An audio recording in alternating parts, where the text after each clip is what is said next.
pinakagwapa, pinaka-sexy, Oh no! katsosa sa balat ng earth, si Gwapang Bisaya nga akong baba. The girls, ang magaganda, like Oh me, no! hindi pumapatol sa mga inggitera.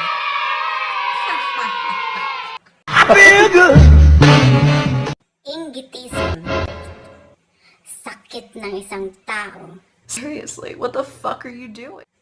na kung anong meron sa iba, dapat mas sa kanila. Kapag di nila nakuha, sisiraan ka. Another one. Kung saan ka masaya, doon maraming kontrabida. Kung nakikita ka namang malungkot, ang daming tanong, sang katutak ang pakialamera. Kadalasan pa sa mga chismosa at inggitera. Sa kanilang topic, ikaw ang bida. Oh my God! Pero kapag sila ay iyong sinita, ikaw ang nagiging masama at kontrabida. Mas mainam na yung hindi masyadong nagsisimba at tahimik na nagdarasal at sumasampalataya. No! God, please, no! No! No! Kaysa naman panay ang simba pero paglabas ng simbahan, numero 1, chismosa, sinungaling at inggitera. Tinamaan ka ba?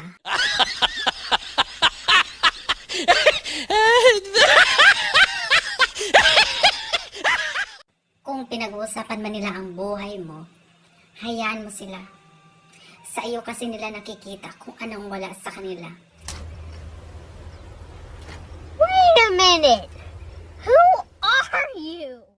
Ganyan ang mga taong inggit. Di marunong umayos sa sarili ng buhay pero marunong makialam sa buhay ng iba. Inggitera. Sila yung mga taong galit na galit sa'yo nang wala namang sapat na dahilan. Stop it. Get some help. Nilalait-lait ka nila para masabi lang nilang mas magaling sila. At sila yung mga taong hindi makontento sa buhay nila kaya nangingialam sa buhay ng iba. May mga taong pag-uusapan ka behind your back. Kasi sila yung mga taong insecure about your life. What the fuck? Yung tipong di mo mawari kung anong meron sa'yo na wala sa kanila. I am the one, the way your son don't need. Kaso bitter ang palaya, inggitera. Mananatiling maganda sa kabila ng paninira ng mga inggitera.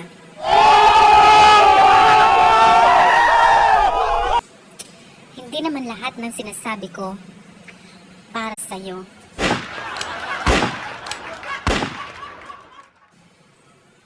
Talagang assuming ka lang or guilty ka lang talaga.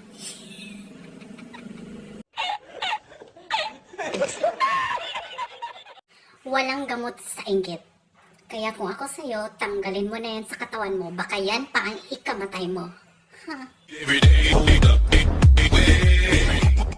Ito lang masasabi ko sa mga taong inggit sa inyo. Asarin nyo pa!